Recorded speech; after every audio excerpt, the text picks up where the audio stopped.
La Chine devait devenir la première puissance mondiale, on nous en parle depuis longtemps. Elle devait détrôner et mettre à bas même les États-Unis. Eh bien, peut-être que la puissance chinoise est derrière elle. Peut-être qu'en fait, on est en train de voir tout simplement la Chine s'effondrer comme on a vu le Japon s'effondrer.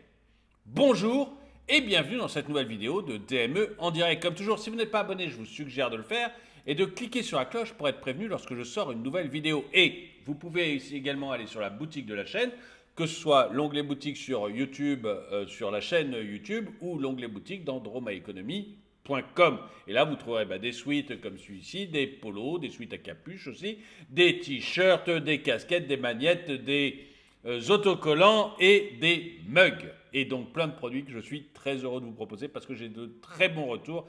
Et donc ça me fait plaisir d'avoir des bons produits et que les gens aiment, qui les achètent soient contents. Bref, voilà, un peu d'autosatisfaction et un peu d'autopromotion. Et je vais vous parler donc d'une Chine qui semble aller finalement beaucoup plus mal que ce que l'on pensait. J'ai pu en parler dans une vidéo récente où j'avais dit que la croissance de la Chine en 2023, elle serait probablement un tout petit peu supérieure à 5%. Pourquoi ? Parce que l'État chinois avait décidé que, en début 2023, l'État chinois avait décidé que leur croissance serait supérieure à 5%. Et que quand l'État décide, quand l'État communiste, le Parti communiste chinois dit quelque chose, eh bien, un peu par miracle, les statistiques sont d'accord avec lui quoi qu'il arrive. Donc, même si la Chine avait été en récession, on aurait eu officiellement une croissance d'un peu plus de 5%.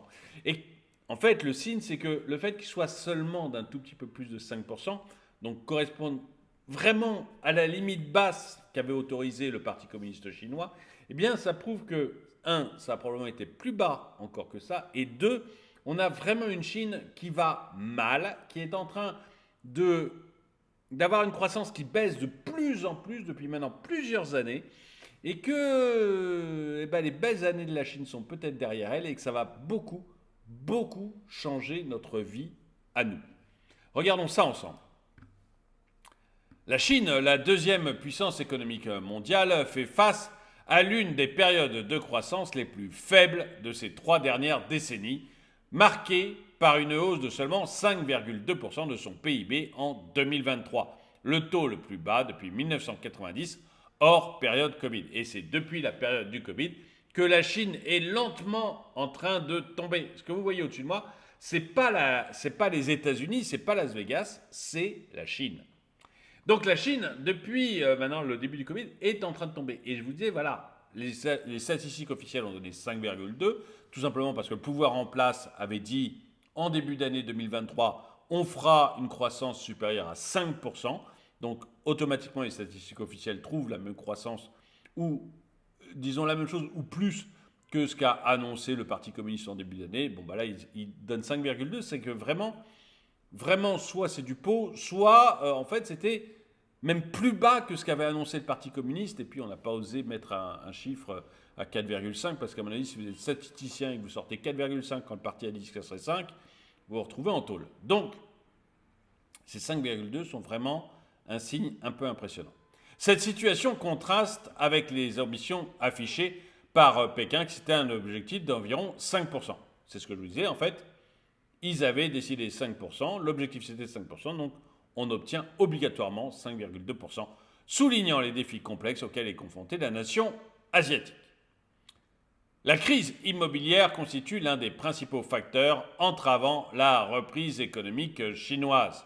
Depuis 2020, le gouvernement chinois a durci les conditions d'accès au crédit pour les promoteurs immobiliers, dans le but de réduire leur endettement.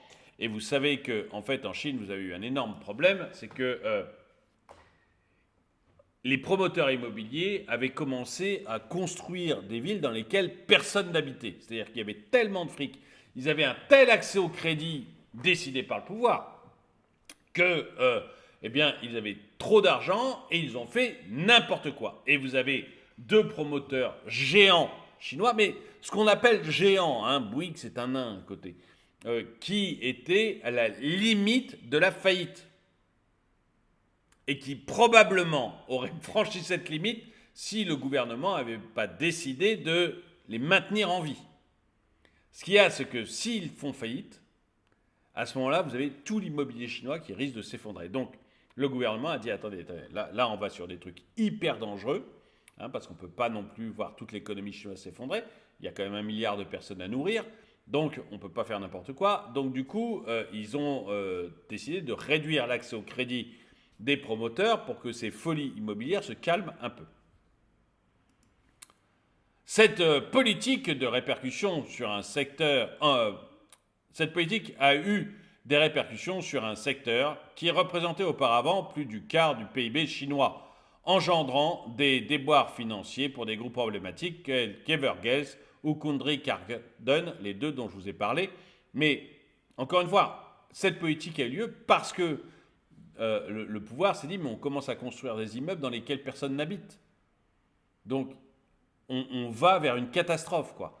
Et c'est pour ça que le pouvoir a stoppé l'accès trop facile au crédit qu'avaient ces groupes. Mais vous voyez, un quart du PIB chinois, vous imaginez la taille le PIB chinois, ça se rapproche maintenant du PIB américain. Donc, on était vraiment sur la possibilité, si ces groupes commençaient à faire faillite, d'une catastrophe dans l'économie chinoise. Et le pouvoir communiste en Chine a accepté une certaine libéralisation du marché, mais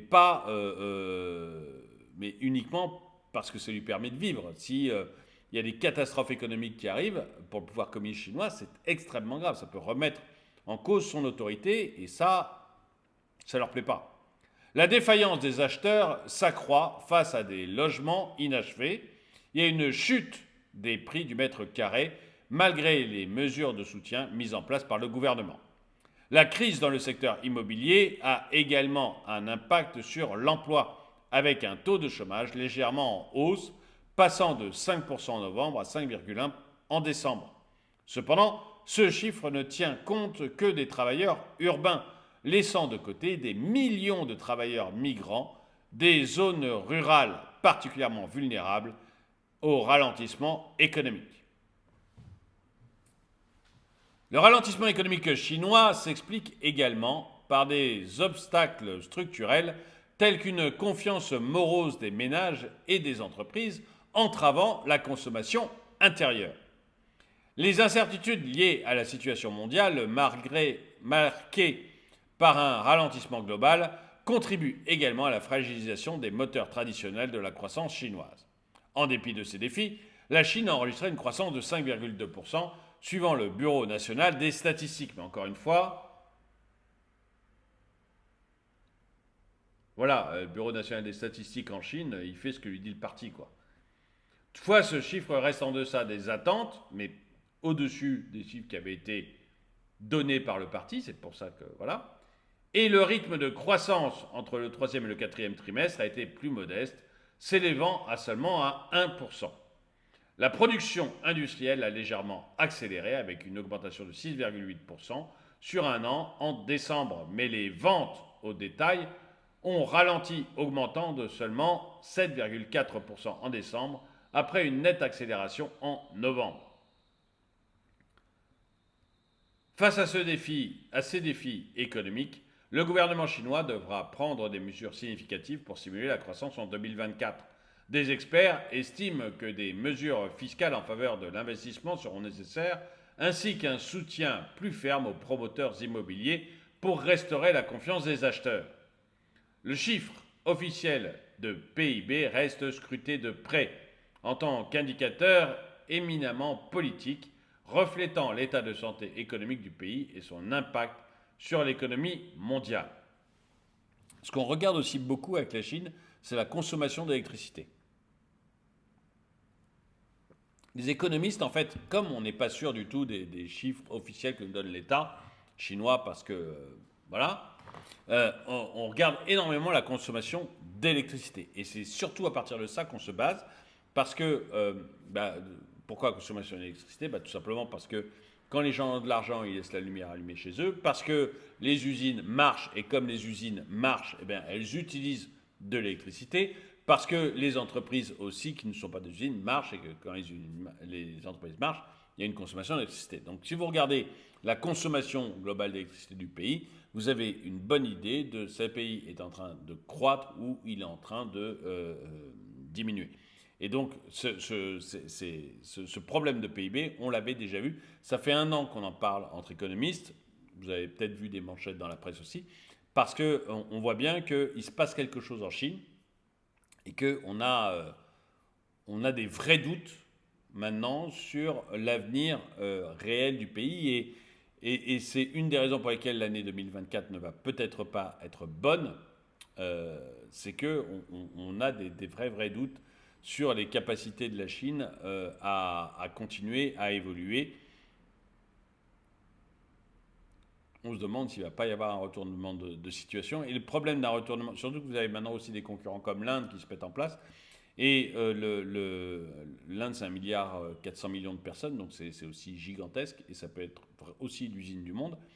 Et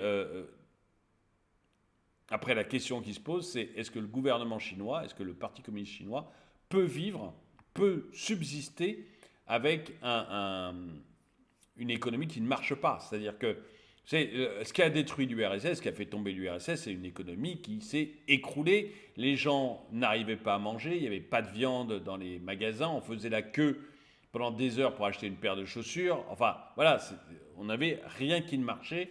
Et tout se grippait petit à petit. Il y a eu l'une des raisons de Tchernobyl, c'est l'économie soviétique qui ne marche pas et tout se grippe petit à petit. Et il y a plus, on ne peut pas entretenir les centrales nucléaires et elles commencent à être construites n'importe comment, etc. Donc il y a vraiment des gros soucis qui se créent. Et c'est une des raisons qui a fait que la Russie, enfin l'URSS, est tombée. Et le Parti communiste chinois, en voyant l'URSS tomber, s'est dit non, mais nous, on va prendre une économie plutôt capitaliste. Jusqu'ici, ils étaient extrêmement communistes et leur économie était catastrophique.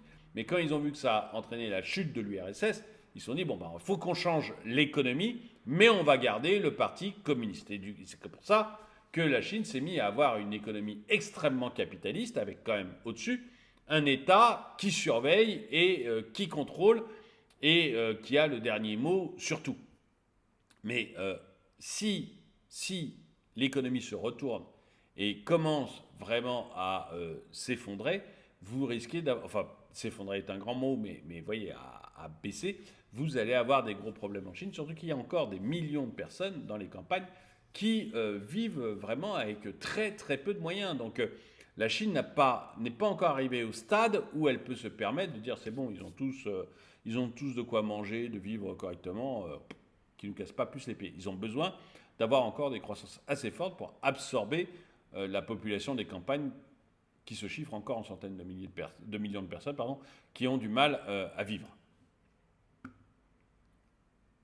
Malgré une année 2023 décevante en termes de reprise, parce que ça date depuis 2020 ces problèmes, certains analystes soulignent que la Chine reste en phase de reprise, bien que plus robuste soutien à l'économie soit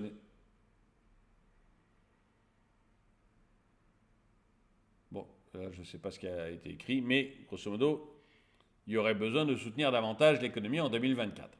Les prévisions de la Banque mondiale tablent sur un ralentissement de la croissance à 4,5% cette année, tandis que le gouvernement devrait annoncer officiellement ses objectifs en mars.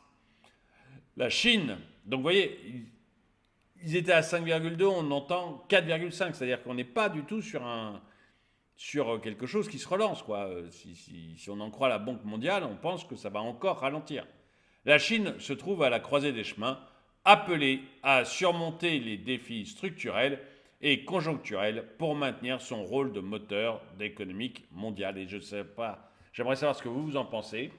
Est-ce que vous pensez que non, la Chine va se ressaisir et va battre les États-Unis et devenir la première puissance économique mondiale? Ou est-ce que vous pensez, je dois dire comme moi, que plus ça va peiner, qu'il y a un problème entre avoir un parti communiste et unique parti du pays qui met son nez absolument partout et en même temps avoir une économie capitaliste, que c'est compliqué de gérer les deux en même temps et que on va peut-être arriver au bout de cette idée. Est-ce que vous croyez aussi un peu comme moi? Je veux dire que la Chine va se retrouver dans une économie à la japonaise, c'est-à-dire que le Japon, vous savez, pendant un moment, on a cru que ça battrait les États-Unis et que c'était le tigre asiatique de l'avenir. Et puis finalement, le Japon, bah, on n'en entend plus tellement parler, quoi. Donc, est-ce que vous pensez qu'on ne va pas arriver dans le même système avec la Chine? Dites-moi tout ça dans les commentaires. En tout cas, merci d'avoir regardé cette vidéo. Mettez-lui un pouce vers le haut, commentez-la, partagez-la. Merci à tous ceux qui soutiennent la chaîne. Et moi, je vous dis à très bientôt.